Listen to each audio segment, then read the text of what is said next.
नमस्ते बच्चों, जय हिंद, वंदे मातरम। मैं धनपाल देथलिया और आपका एक बार फिर से स्वागत है मैजिक मैथ्स के छोटे सेशन में, जिसका नाम है 40 सीरीज।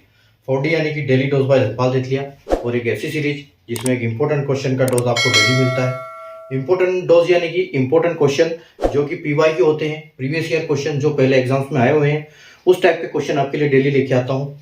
और ये इस टाइप के क्वेश्चन हर एग्जाम में आपको देखने को मिलते हैं और इनके कॉन्सेप्ट के ऊपर बार बार क्वेश्चन बनते हैं। तो इंपॉर्टेंट क्वेश्चन की सीरीज दोपहर को 12 बजे आपके लिए लेके आता हूं, जिसमें हम 5 से 10 मिनट के जो वीडियो होता है, इसमें उस क्वेश्चन का जो इंपॉर्टेंट क्वेश्चन है उसका लॉजिक समझते हैं, ट्रिक समझते हैं, कॉन्सेप्ट समझते हैं। कॉन्सेप्ट कौन से कॉन्सेप्ट पे काम करता है ये ट्रिक क्वेश्चन, उसके बाद क्या लॉजिक लगा सकते हैं हम इसके ऊपर, और इसकी अगर कोई ट्रिक है तो वो कैसे काम करेगी। तो ये सब मैं आपको 1 मिनट का जो वीडियो होता है, 10 मिनट का, 5 से 10 मिनट का, इसमें आपको मैं बताता हूं। तो इसलिए आप चैनल को सब्सक्राइब कर लीजिए, बेल आइकन को ऑल पे प्रेस कर लीजिए, ताकि हर आने वाली इंपॉर्टेंट वीडियो की नोटिफिकेशन आपको सबसे पहले मिले। और चैनल सेशन को लाइक और शेयर जरूर कर दीजिएगा। आज के अगर सेशन की बात करते हैं तो आज का डिवीजन मेथड से क्वेश्चन लेके आया हूं, जो कि आप क्वेश्चन देख पा रहे हो बोर्ड पे। SSC MTS 2022 में क्वेश्चन पूछा गया था। ठीक है, तो क्वेश्चन बहुत आसान क्वेश्चन है, लेकिन अगर कॉन्सेप्ट पता हो तो आसान है, नहीं तो क्वेश्चन को कोई कर भी नहीं पाएगा अगर इसको कॉन्सेप्ट पता नहीं है तो। ठीक है, तो क्वेश्चन को कैसे करेंगे हल, आइए हम देखते हैं। ठीक है, क्या बोल रहा है क्वेश्चन कि a number when divide by 499 gives a question 26। If the number is divide by 13 the question will be x, find the value of x। ठीक है, तो एक संख्या है जो कि 499 से भाग देने पर उसका भागफल हमको 26 प्राप्त होता है। यदि उसी संख्या को 13 से विभाजित किया जाए तो भागफल x होगा, और x का मान आपको ज्ञात करना है। ठीक है, तो डिवीजन में क्या होता है, डिवीजन में सबसे पहले आपको ये कॉन्सेप्ट पता होना चाहिए कि डिविडेंड क्या होता है, डिवाइजर क्या होता है। ठीक है, उसके बाद रिमाइंडर क्या होता है, उसके बाद क्वोशिएंट क्या होता है। जैसे वहां बोला है कि क्वोशिएंट 26 मिलता है हमको।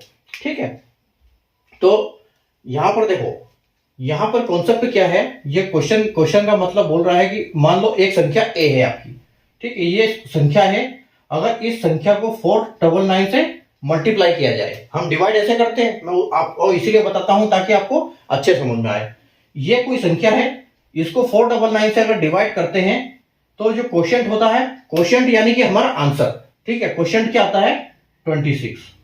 ठीक है, तो क्वेश्चन ये है कि अगर इसी संख्या को यानी कि इसी a को, अगर a को 13 से विभाजित किया जाए तो आपको क्वोशिएंट क्या मिलेगा।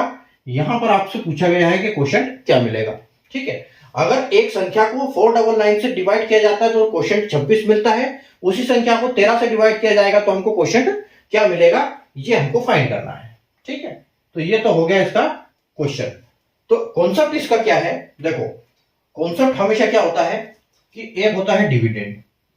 ठीक है, डिविडेंड, तो डिविडेंड किसके बराबर होता है, डिविडेंड उसमें ये होता है डिवाइजर इनटू क्वोशिएंट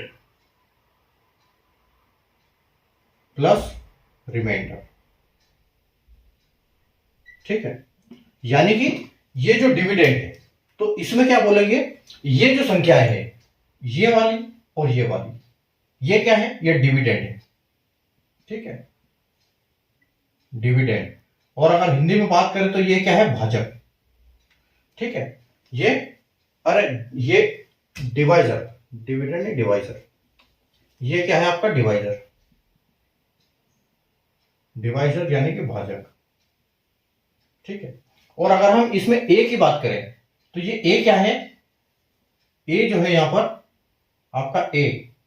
ठीक है, ये a क्या है आपका, जो a है वो आपका डिविडेंड है, यानी कि डिवाइड होने वाला डिविडेंड, यानी कि हम इसको बोलेंगे क्या, भाज्य। डिविडेंड यानी कि भाज्य, और हमारा जो ये आंसर आता है, ठीक है, यानी कि ये क्या है, क्वोशिएंट। क्वोशिएंट, इसको भी हम बोलेंगे क्वोशिएंट। ठीक है, और अगर इसके नीचे यहां पर कुछ आता है तो वो क्या रहता है, रिमाइंडर। रिमाइंडर यानी कि शेषफल। रिमाइंडर या शेषफल। ठीक है, तो अगर कुछ बचता है तो वो शेषफल होता है। तो देखो डिविडेंड क्या होता है, डिविडेंड यानी कि ये क्या होता है, डिवाइजर यानी कि ये भाजक, और इसका गुणा करेंगे अगर आंसर से तो हमको ये मिलेगा।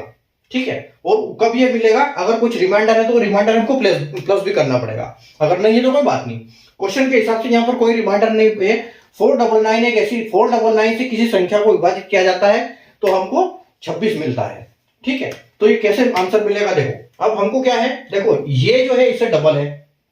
ठीक है, तो हमको करना क्या है, इस 499 को हम अगर इससे मल्टीप्लाई कर देते हैं, dividend is equal to divisor into quotient, तो हमको ए चाहिए, हमको चाहिए क्वोशिएंट। ठीक है, तो ए इज इक्वल टू हम बोल सकते हैं कि 499 को अगर हम 26 से मल्टीप्लाई करेंगे तो हमको ए मिलेगा। ठीक है, और अगर हम इसी संख्या को अब देखो ये इससे 13 से डबल है 26, तो अगर हम इसको इससे डिवाइड करें, यानी कि जो संख्या मिलेगी उसको हम 13 से डिवाइड करेंगे तभी तो हमको x मिलेगा। तो हमको यहां पर इसको हम हटा के इसको बोल सकते हैं कि अगर हमको x चाहिए तो इन दोनों को मल्टीप्लाई करेंगे तो हमको यहाँ a मिल जाएगा, और a इसको डिवाइड करेंगे हम 13 से तो हमको क्या मिल जाएगा, x की वैल्यू मिल जाएगी। ठीक है, तो x की वैल्यू के लिए हम क्या करेंगे, ये 13 से देखो ये 2 बार में कटेगा, तो आपको बस कुछ नहीं 499 का मल्टीप्लाई करना है सीधा, यानी कि 998। ठीक है, ये आपका आंसर हो जाएगा। आया समझ में, आंसर आपका 998 हो जाएगा। ठीक है, और अगर ऑप्शन की बात करें तो ऑप्शन नंबर सी जो है आपका यहाँ पर वो बिल्कुल करेक्ट हो जाता है।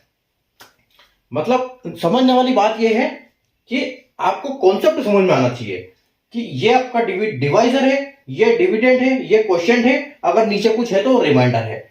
डिविडेंड को जब डिविडेंड हमको कभी भी डिविडेंड चाहिए तो डिवाइजर और क्वोशिएंट का मल्टीप्लाई करेंगे तो हमको रिमाइंडर मिलेगा।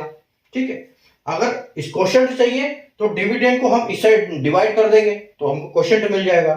ठीक है, और जो बचेगा वो रिमाइंडर मिल जाएगा। तो ये कॉन्सेप्ट है, मतलब ये कॉन्सेप्ट आपको समझ में आना चाहिए, ये आपको याद होना चाहिए, ये बहुत इंपॉर्टेंट कॉन्सेप्ट है, इंपॉर्टेंट कॉन्सेप्ट। ठीक है, dividend is equal to divisor into quotient plus remainder. ठीक है, तो x की वैल्यू कैसे मिलेगी हमको, जब हम इस डिवाइजर को क्वोशिएंट से मल्टीप्लाई करेंगे, यानी कि 499 को 26 से मल्टीप्लाई करेंगे, और तो हमको मिलेगा यहाँ पर ये वाला डिविडेंड। तो डिविडेंड को हम 13 से डिवाइड करेंगे तो हमको फाइनल पता चल जाएगा कि हमारा आंसर क्या आएगा, x की वैल्यू क्या आएगी। ठीक है, तो यहाँ पर इसको पहले सॉल्व मत करो, सीधे यहाँ पर पहले प्लेस करो, ताकि ये 13 से 26 डायरेक्ट कट गया और हमको कुछ नहीं करना पड़ा, सीधा मल्टीप्लाई। नहीं तो अगर इसका लॉन्ग मेथड हम करते तो पहले करते 499 का मल्टीप्लाई, 499 इंटू 26 करते, उसके बाद हमको जो आंसर आता, फिर आंसर आता हमको उससे हम 13 को डिवाइड करते, तब हमारा आंसर सेम यही आना था। ठीक है, तो ये आपका जो ये वाला है लॉन्ग मेथड हो जाएगा ये। ठीक है, ये लॉन्ग मेथड हो जाएगा, तो इससे हम नहीं करेंगे। ये हमारा फाइनल आंसर ये वाला है, ये बिल्कुल एकदम परफेक्ट आंसर हमारा कॉन्सेप्ट है और करने का तरीका। उम्मीद है आपको कॉन्सेप्ट समझ में आ गया होगा, नहीं आया है तो एक बार आप दोबारा देख सकते हैं क्वेश्चन को, और सेशन को लाइक और शेयर जरूर कर दीजिएगा। कल वापस मिलते हैं नए क्वेश्चन के साथ। बाय।